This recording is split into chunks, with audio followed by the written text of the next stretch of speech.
Other interesting political news, or rather business news, though, how big the EPA is kneecapping all these car companies, you could argue is political. But, well, you have Stellantis, while other sales are dropping yet again.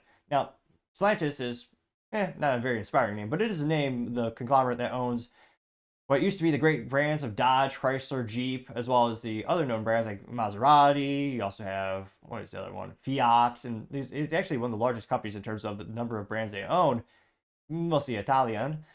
But yeah, in terms of the US market, realistically, it was what Chrysler used to be.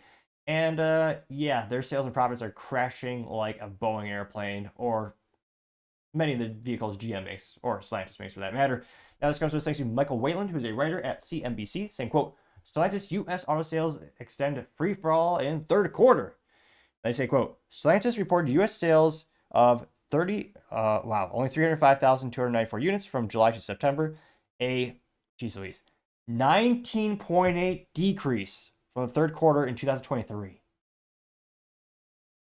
I mean, just for the novelty, maybe I should have a pin on the show so I can maybe see if we can hear it drop with this microphone. But that's a pin drop. Sales are down basically 20%. Now, hilariously enough, one of my neighbors actually did just buy a Stellantis product. They got, what was it, the Dodge Hornet, which partially because it's discounted all to hell because, well, they have to. Very few people are buying them. I still give my buddy a little bit, give him a little crap about that. But overall, I've known one person buy a Stellantis product in the past 3 years. And I have had friends buying different, automotive products through that same time period. They also say, quote, Stellantis disappointing sales, the latest problem this week for the car maker, which will cut their 2024 profit margin. Yeah, that's not good. Here you can see one of the most iconic brands, Jeep, which, I mean, that is a testament of building a brand. Those things are so unreliable, yet people still buy them. Like, it's going to break down. And I love the fact that you still can get it with a third pedal, also known as a stick shift and manual transmission, which all cars should be by default anyway. But the fact that people still, it's almost like the Chicago Bears. They suck, like Chicago. But you keep telling yourself, they'll be good next year. And people still buy tickets and they still buy Jeeps. That is just the testament of building a brand throughout time. So I actually do partially admire that from the Jeep perspective, and probably one of the few things I actually do sell these days in the Stellantis portfolio. Now, they say, quote, U.S. vehicle sales continue to be a year-long free fall during the third quarter, despite CEO Carlos Tavares' attempts to correct what he's called arrogant mistakes, which also another mistake, killing. Oh, yeah, don't even get me started on Dodge, how they bastardized that brand. New Charger's going to be an EV or a straight 6 engine, which, again, when you're buying a Charger or a Challenger, you buy it because you want some American muscle. You want a V8, presumably a Hemi with a stick shift. And yet they thought, oh yeah, we're making EVs. Muscle car drivers will love that. Well, I mean, no, they'll probably buy a Ford Mustang, which is by default they won the pony war because it's the only one that has been throughout history discontinued multiple times or turned into an amalgamation of a different engine and a different, just a soulless machine. Well, yeah, partially digress. They say, quote, the transatlantic car maker reported U.S. sales were down, 20%. Now, Stellantis was expected to be the worst sales performer of the major automakers during the third quarter. Auto industry forecaster Cox Automotive had projected sales decline of roughly 21% for the car maker. Cox and fellow forecaster Edmunds expected third quarter sales industry-wide to be down 2% compared to a year earlier. Though Stellantis said its initiatives to boost sales and correct past mistakes are starting to pay off, which, again, I do have that example of one neighbor ordering one vehicle and asked from them. So that's, and again, the reason they did it because it had a lot of features, but they discounted the hell out of it. I think the list price was like $43,000. They got it down to like 30.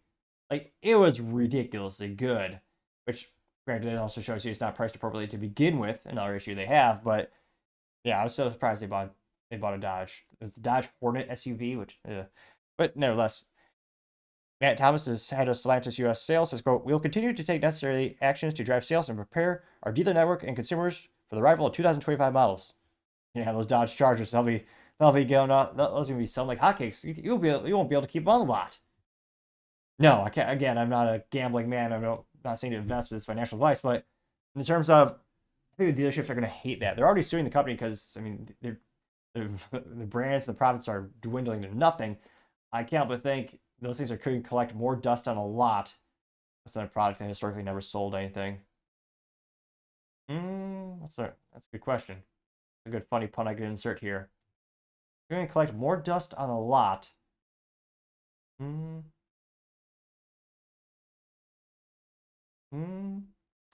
awkward silence. I try to look around the room for inspiration, but I don't buy things that don't, move a lot of units, so to say. And granted, most of the things it solves are antiquated, like a typewriter and a gumball machine. So not a lot of reference cases I can see. Perhaps a good use case would be like the iPhone 16, which has been pretty slow to sell. So it was a long, long journey to get to that metaphor, but I got there.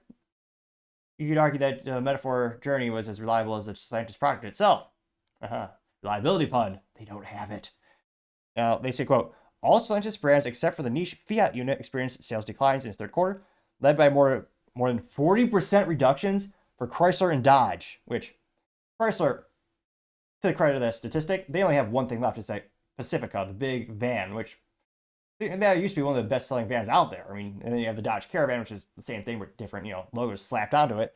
But yeah, 40% reductions for Chrysler and Dodge. Its Ram truck brand recorded roughly a 19% fall, while Jeep was off by about 6% year over year, which, again, despite the unreliability, the Jeep is still doing, again, especially compared to the other portfolio, still doing pretty good.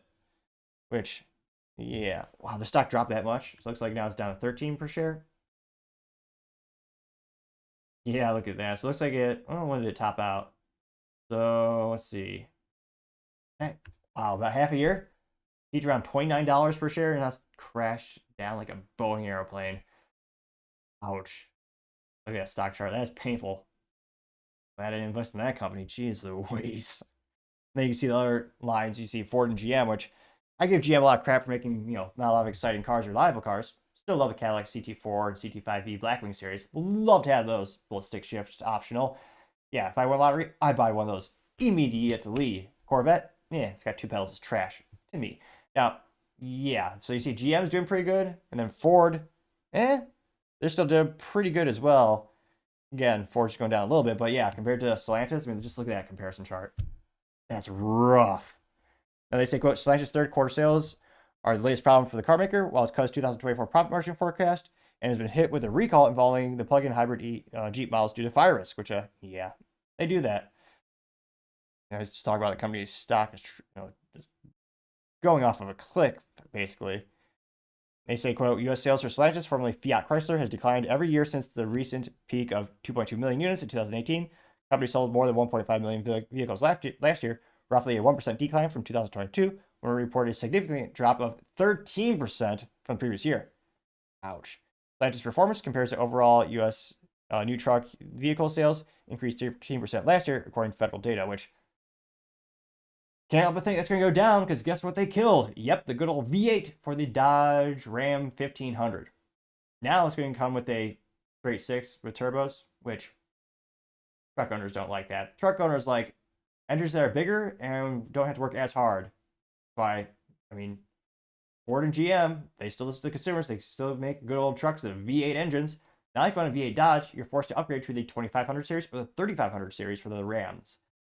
So I can't help but think, if I were to guess how this, and they also canceled the Ram Classic truck as well. So I can't help but think, yeah, the truck sales are going to decrease, which is especially bad because when you look at the profit margins of these companies, the most important things are SUVs and trucks because that's usually traditionally where the most profit are. It doesn't help this company is also pushing EVs, which for most companies will lose money for quite some time before ever making a profit. So yeah, more bad news for Stellantis, and can they turn things around? I can't help but think, if I were a gambling man, no, I don't see. Their portfolio has way too many vehicles. They clearly cannot manage all of them. And even though they're trying to decrease costs by consolidating to a single engine, in terms of the majority of the vehicles are now going to use the straight six or the inline six engine with twin turbo, it's still, I don't think it's enough to turn the company around. And with the U.S. market, it's extremely competitive. And yeah, I mean, it just isn't what it used to be. And I don't really conceivably see their path forward at this moment. And again, anecdotally speaking, I know one person who's bought one of the vehicles, partially because it's discounted to all hell. So, I mean, let me know in the comments. Do you know anyone who's bought a Dodge or a Stellantis, any of those vehicles the past couple of years? And then if you want, let's say you need a new car today, or a new SUV, a new truck, whatever. Would you buy one of the vehicles? Or would you buy something manufactured by competition?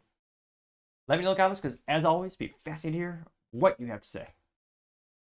Thank you, everyone, for taking the time to tune in. Again, try to get to 4,000 subscribers by the end of the month. So if you can click that button, I greatly appreciate it. Also, give me a thumbs up, thumbs down, or comment. It's a great way to give me some additional feedback, letting me know how I can make the show better and better. Lastly, don't forget to take time to tell your family, tell your friends, tell your coworkers, heck, tell your enemies, tell anyone and everyone. Just stay safe and fight the good fight.